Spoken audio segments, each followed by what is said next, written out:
तो दोस्तों ये है एक्सरसाइज 3.1 का question number 2। The coach of a cricket team buys 3 bats and 6 balls for ₹3900। Later she buys another bat and 2 more balls of the same kind for ₹1300।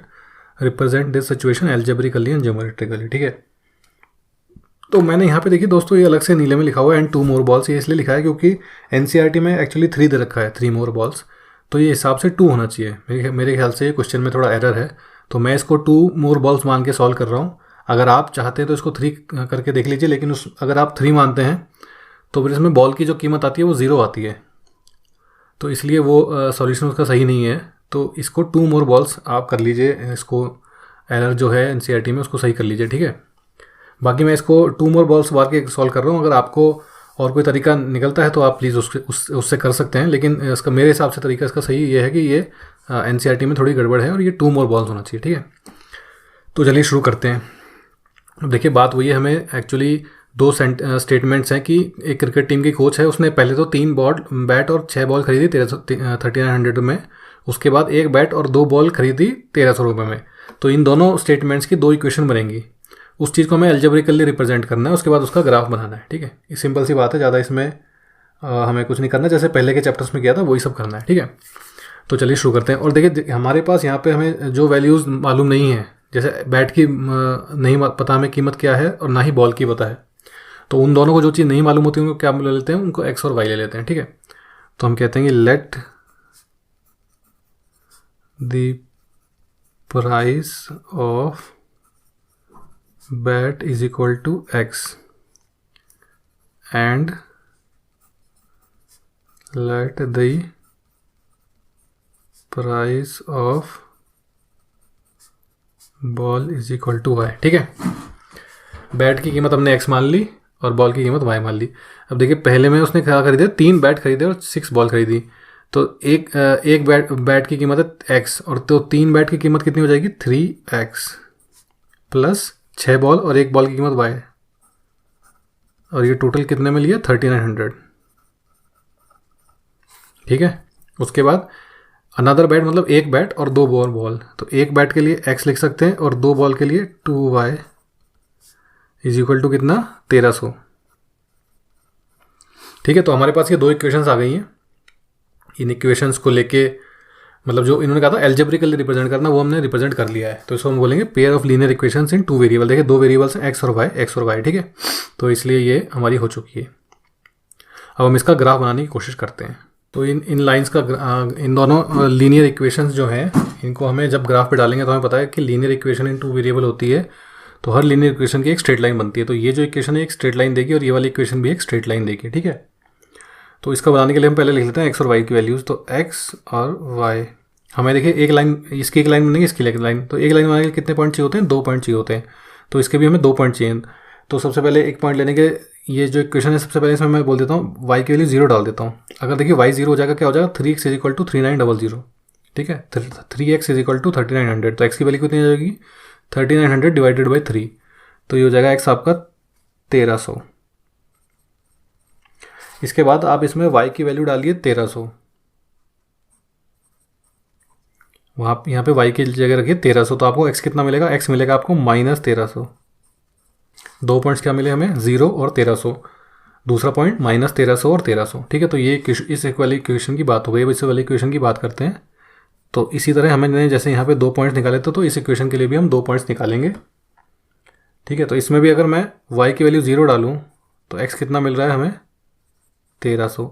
और इसकी तरह अगर मैं इसमें y की वैल्यू 1300 डालूँ तो x कितना मिल रहा है हमें, -1300। ठीक है, अब आपने कुछ यहाँ पे देखा कि दोनों के दोनों पॉइंट्स जो हैं, दोनों लाइनों के दोनों पॉइंट्स वो सेम आए हैं, 1300 और 0, 1300 और 0, -1300, 1300, -1300, 1300। ठीक है, अब देखिए, मैंने जो ग्राफ बनाया है इसमें मैंने 1300, 2600, 3900, 1300, 2600 इस तरह की वैल्यूज डाली, क्योंकि 1, 2, 3 डालते तो फिर वो कितना बड़ा ग्राफ बनाना पड़ता। ठीक है, तो मामला थोड़ा मुश्किल हो जाता। ठीक है, तो पॉइंट्स को प्लॉट कर लेते हैं। पहला पॉइंट है x की वैल्यू 1300 और y की वैल्यू 0, तो ये वाला पॉइंट हो गया। दूसरा पॉइंट है x की वैल्यू -1300 और y की वैल्यू 1300। ठीक है, तो ये हमारी लाइन बन जाएगी। देखिए, दोनों लाइनों के दोनों पॉइंट्स जो है ना वो सेम आ रहे हैं, तो इसका मतलब दोनों लाइनें एक ही हैं। इन दोनों पॉइंट से भी एक लाइन बन रही है, इन दोनों पॉइंट से भी एक लाइन बन रही है। तो ये जो दोनों इक्वेशंस हमने बनाई ना, ये जो दोनों लाइनें हैं ये कोइंसिडेंट है, मतलब एक के ऊपर एक है, मतलब यह बेसिकली कह सकते हैं एक ही लाइन है।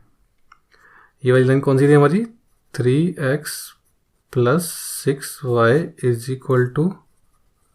3900। और ये वाली कौन सी थी, ये थी x + 2y = 1300। दोनों लाइन कोइंसिडेंट है क्योंकि इनके दोनों पॉइंट सेम आ रहे हैं। ठीक है, अब ये लाइन कोइंसिडेंट क्यों आई, थोड़ा इस पर भी थोड़ी चर्चा कर लेते हैं। तो चलिए थोड़ा देखते हैं इन लाइनों को। 3x + 6y = 3900। दूसरी लाइन क्या है, x + 2y = 1300। ठीक है, अब देखिए इस लाइन को अगर मैं 2 से डिवाइड कर दूं दोनों साइड्स में, /2 ऐसा हम कर सकते हैं, आपको पता होगा। 2 से नहीं, सॉरी 3 से डिवाइड करना पड़ेगा क्योंकि 3 है, 2 नहीं है। ठीक है, तो ये कितना हो जाएगा, 3x/3 कितना हो गया, x। 6y/3 कितना हो गया, 2y। ठीक है, और 39/100/3 कितना हो गया, 1300। और ये तो यही इक्वेशन आ गई सेम। तो बेसिकली ये इक्वेशन और इक्वेशन सेम ही थी, बस इसको 3 से मल्टीप्लाई कर रखा था।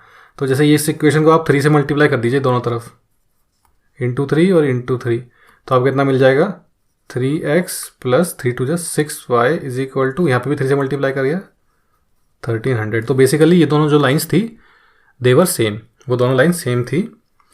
तो ये हमें ऐसा क्यों मिला है, इसका हम निकाल लेते हैं एक तरीका। और देखिए हमारे पास जो स्टैंडर्ड फॉर्म होती है pair of linear equations into variable की, वो क्या होती है, ax1 + by1 + c1 = 0।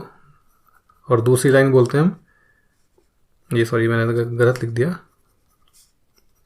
इसको ये नीचे लिख लेते हैं थोड़ा। यहाँ पे स्टैंडर्ड फॉर्म जो होती है वो कैसे होती है, मैंने यहाँ पे ax1 लिख दिया था, एक्चुअली ये a1x होना चाहिए क्योंकि x और y तो सेम रहेंगे। a1x + b1y + c1 = 0। और दूसरी इक्वेशन क्या होगी, a2x + b2y + c2 = 0। ठीक है, और हमारे पास जो दोनों इक्वेशंस आई थी उनको लिख लें एक बार, x + 2y, ठीक है, -1300 = 0। इस 1300 को मैं यहाँ पे ले आया। दूसरी है क्या, 3x + 6y - 3900 = 0। ठीक है, तो अब यहाँ पे a1 और a2 की वैल्यू मैं लिख दूँ एक बार। अगर आपको a1 = कितना, कंपेयर करके लिख लीजिए, a1 हो गया 1, b1 कितना हो गया 2, c1 कितना हो गया -1300। ठीक है, a2 हो गया 3, b2 कितना हो गया 6 और c2 -3900। ठीक है, अब आप यहाँ पे करके देखिए, a1/a2 = कितना आ रहा है, 1/3। b1/b2 कितना आ रहा है, 2/6। इसको आप और करेंगे तो आपको मिलेगा 1/3। c1/c2 कितना आ रहा है, -1300। इसको भी अगर आप करेंगे तो ये होगा आपका 1/3। ठीक है, तो अगर आपकी कोई भी दो कोइंसिडेंट लाइन है उसको कैसे पता करेंगे आप उनका a1/a2, b1/b2 और c1/c2 बराबर आएगा। तो हम लिख सकते हैं, for a pair of coincident. Coincident का मतलब एक के ऊपर एक, या एक ही लाइन भी बोल सकते हैं। कोइंसिडेंट एक तो नहीं बोलेंगे, लेकिन हाँ एक के ऊपर एक है, इक्वेशन दोनों की सेम है। तो अब ये लाइनें एक के ऊपर एक हैं तो एक भी हो गई, कैसे भी आप कहना चाहें कह सकते हैं। For a pair of coincident lines, जो कि लीनियर इक्वेशंस हैं, क्या होता है, a1/a2 = b1/b2 = c1/c2। जो रेशो होता है ना a1/a2 का, b1/b2 का और c1/c2 का सेम होता है। और जहाँ पे हम a1/a2 क्या थे, a1/b1/c1, a2/b2/c2। ठीक है, a1/b1/c1, a2/b2/c2, इनका जो रेशो आएगा a1/a2, b1/b2, ये सब सेम आएगा। यहाँ पे जैसे हमारे पास 1/3, 1/3, 1/3 आया था। तो किसी भी दो आपको linear equation in two variable दे रखी हो और आपसे पूछा जाए बताइए लाइन कोइंसिडेंट होंगी कि नहीं होंगी, तो आप कैसे बताएंगे? आप A1/A2, B1/B2 और C1/C2 करके देख लीजिए। अगर वो तीनों बराबर आ रहे हैं तो वो लाइनें कोइंसिडेंट होंगी। ठीक है।